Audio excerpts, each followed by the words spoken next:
రాజకీయాల్లో గెలుపోటములు సహజమని, ఓడిపోతే అందుకు కారణాలు సమీక్షించుకోవాలని మంత్రి అచ్చెన్నాయుడు అన్నారు. సచివాలయంలో నిర్వహించిన మీడియా సమావేశంలో ఆయన మాట్లాడారు. మాజీ సీఎం జగన్ చేసిన వ్యాఖ్యలపై మంత్రి ఆగ్రహం వ్యక్తం చేశారు. 150 సీట్లతో అధికారంలోకి వచ్చిన వ్యక్తి 5 ఏళ్లు ప్యాలెస్లకే పరిమితమయ్యారని విమర్శించారు. ప్రతిపక్షాలు మీడియా ఎంతో ఘోషించినా 5 ఏళ్లు ప్యాలెస్లు వీడలేదన్నారు. ఇలాంటి వ్యక్తి రాజకీయాల్లో ఉండొద్దని ఈ ఎన్నికల్లో ప్రజలు చిత్తుచిత్తుగా ఓడించారన్నారు. అధికారంలో ఉన్నా విపక్షంలో ఉన్నా నిరంతరం ప్రజల కోసం పనిచేసేవాడే నిజమైన నాయకుడని చెప్పారు. జగన్ మాటలు వింటుంటే ఆయన మానసిక స్థితి బాగలేదనిపిస్తుందన్నారు. జగన్ పచ్చి అబద్ధాలు మాట్లాడుతున్నారని మండిపడ్డారు.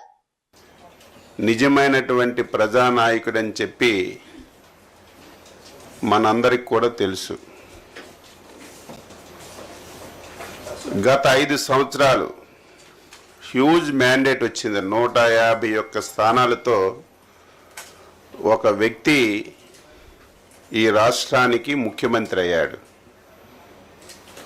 అధికారం ఉన్నటువంటి 5 సంవత్సరాలు కేవలం ప్యాలెస్కే పరిమితమై ఈ రాష్ట్రంలో ఏమి జరుగుతుంది,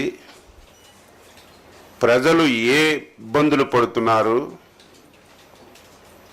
అటు పత్రికలు కానీ మీడియా కానీ ప్రతిపక్షాలు కానీ ఎంత ఘోషించినా సరే ఒక్కరోజు కూడా వెళ్ళి చూసినటువంటి సందర్భాలు లేనటువంటి నాయకుడు. ఇటువంటి నాయకుడు ఈ రాష్ట్రంలో ఉండకూడదు. ఇటువంటి వ్యక్తి అసలు రాజకీయాలకే పనికిరాడు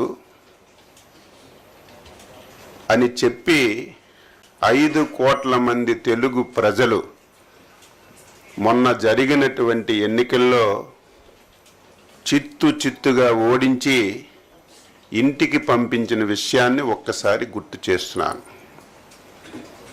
గెలుపు ఓటములు సహజం. ఒక రాజకీయ పార్టీకైనా ఒక వ్యక్తికైనా సహజం. ఎవరమైనా సరే ఓడిపోయేటప్పుడు ఎందుకు ఓడిపోయాం, కారణాలు ఏమిటని అన్వేషించుకొని ముందుకెళ్ళాలి.